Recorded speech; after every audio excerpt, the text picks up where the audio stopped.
Hello, my name's Mary Lapos. This is my studio, and I'm glad you could visit.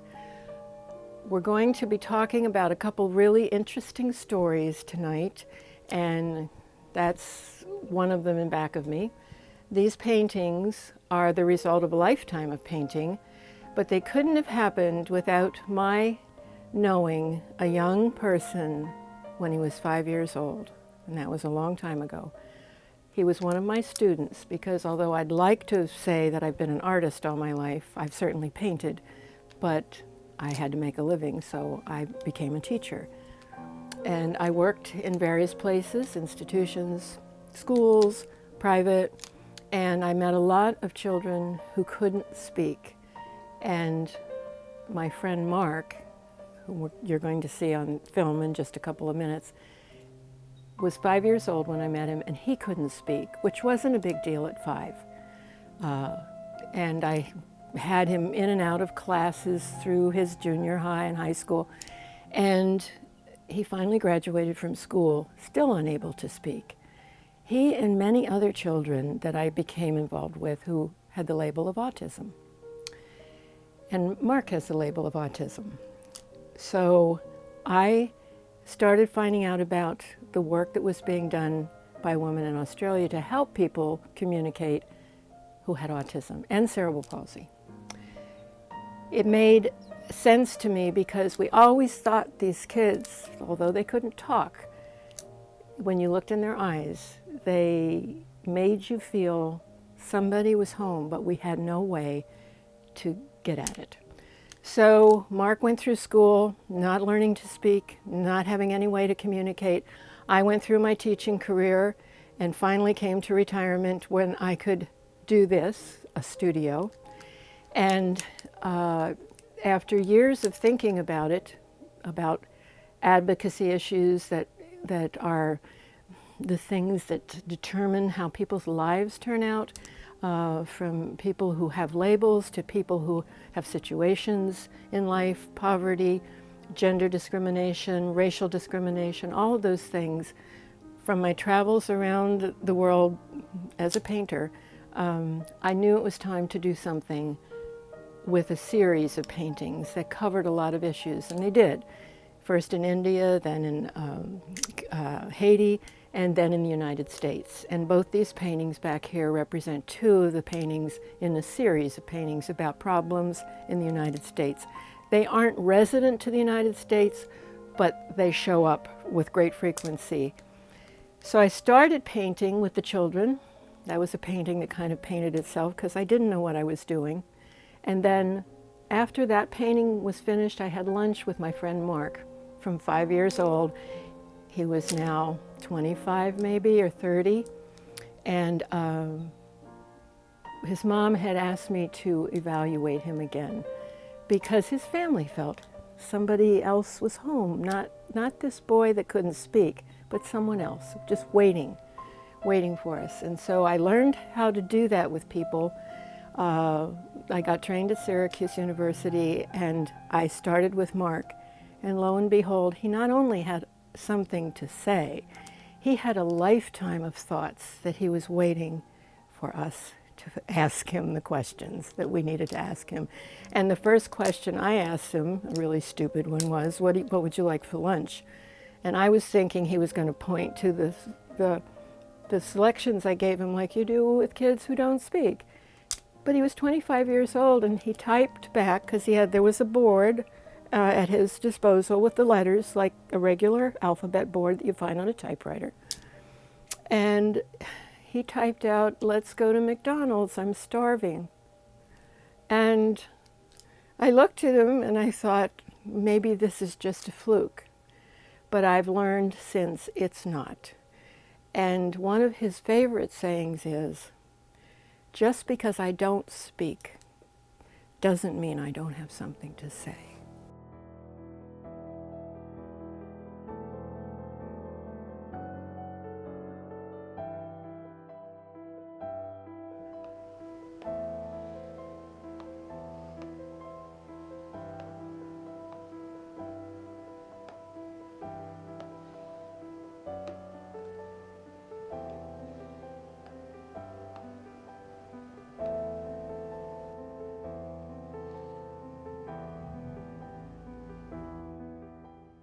Yes, my name is Mark Reeves. I'm from Watson Town.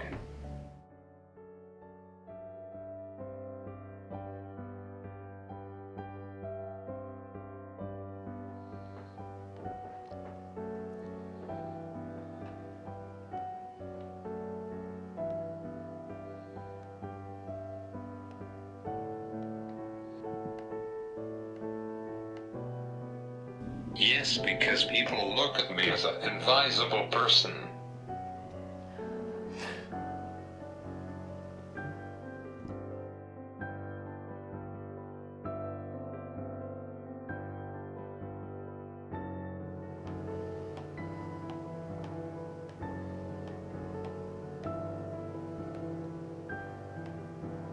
That the way people see me, I hope people see me for who I am.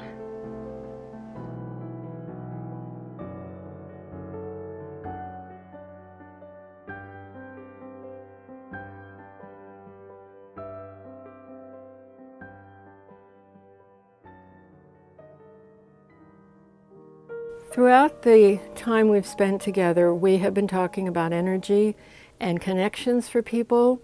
Like the people in the show that I painted are all people who had no connections.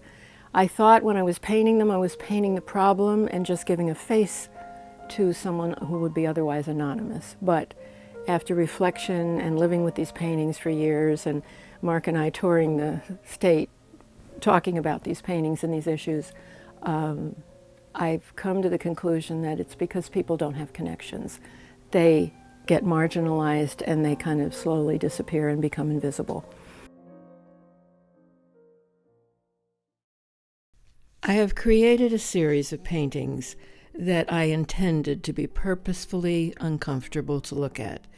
Not something you would like on your living room wall, perhaps, but it does give a face to an invisible problem in our country, and it also gives a face to the invisible people who constitute that group of citizens that nobody's paying attention to, really.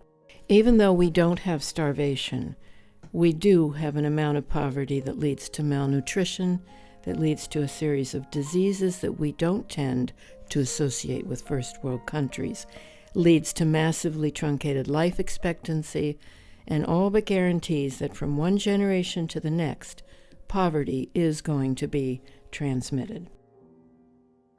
The first painting in the series, Collateral Damage, is of two children, not necessarily any particular circumstance, but for this show, these are two children growing up in poverty, with all the implications that that holds for them. And the District of Columbia has the highest rate of child poverty in the nation. These two kids look happy, they seem content, but the assumption is that they're going to fail. And I can say unequivocally that no child gets up in the morning and says, "Today I am going to fail." The second painting in the series, Collateral Damage, is called Choice. While circumstances can vary, the main reason people experience the circumstances in this painting, which is battering and homelessness, is first, they cannot find housing they can afford. Battered women who live in poverty are often forced to choose between abusive relationships and homelessness, and they constitute the largest percentage of people who hold minimum wage jobs. The third painting in the series, Collateral Damage, is called Sunday Morning at Mamie's Place. It's obviously a painting about rural life and poverty. While rural life has its obvious benefits in proximity to family, social networks, and shared lifestyles, it also has distinctly different health concerns than urban dwellers. We do know that rural life expectancy for all rural dwellers is slowly getting shorter, that food corporations are marketing unhealthy food options that are cheap to poorer communities, and that these trends affect white and black populations equally. The next painting is called December. The days dwindle down to a shorter few, and many older Americans are living in isolation, in poverty, without supports. Mother Teresa made a great quote about her own work. Sometimes we think that poverty is only being hungry, naked, and homeless.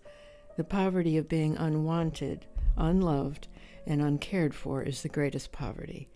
We need to start in our own homes to remedy this kind of poverty.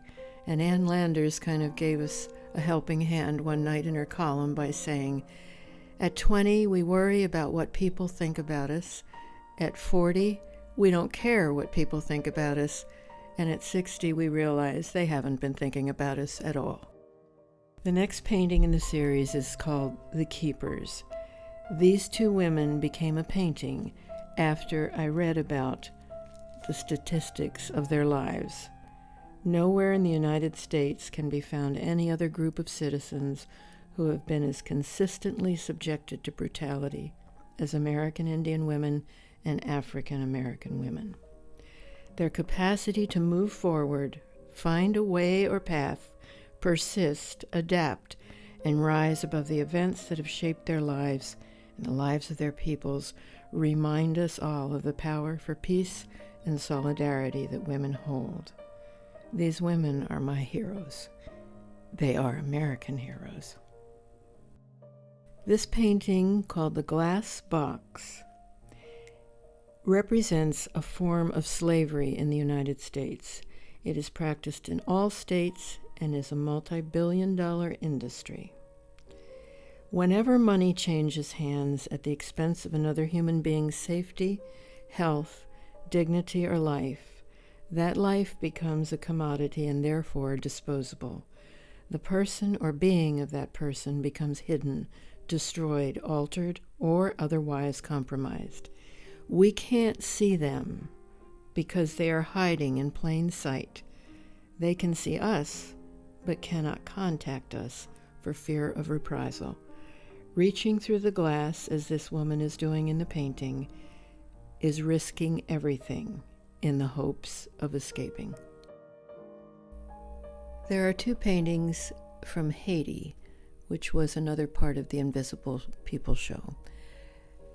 The paintings from Haiti are included because the United States is one of the top 3 countries that import individuals from Haiti to the United States in the human trafficking chain. The first one is of a mother and child, and aside from the fact that we can identify in this country the connection and the concern that mothers have for their children, that's about all that they have in common. People in Western countries cannot envision what life is like for a mother and her child in Haiti. A second painting where Haiti is represented is a young girl sitting at a table. Could be a school, could be a medical clinic. It represents a phenomenon in Haiti which is called restavex, or children who are sold by families to other people to be educated and trained to work in domestic service with the possibility proffered of future employment. The practice is not condoned, but rather tolerated in the culture due to an incredible poverty rate, a ravaged infrastructure from natural disasters, and a cholera epidemic that won't go away. The last painting in the show is called What Dreams May Come, and it was written by a person that I've known all my life, and I don't think he'll have a problem with me saying his name. Mark Reeves, a man of silence. I was that man, but the silence was broken. Not being able to speak is frustrating and makes you want to yell. That lets the frustration out, but it doesn't solve the problem. It was like being in a cold black hole all by myself and being scared. I was definitely not part of the world, but now I am. When I went to school, kids made fun of me. Of course, they labeled me as mentally retarded. Yes, a label, like a can of soup. To a lot of people, I was invisible because I could not communicate. But now that I have a voice, I am no longer invisible. Now you can see me for who I am.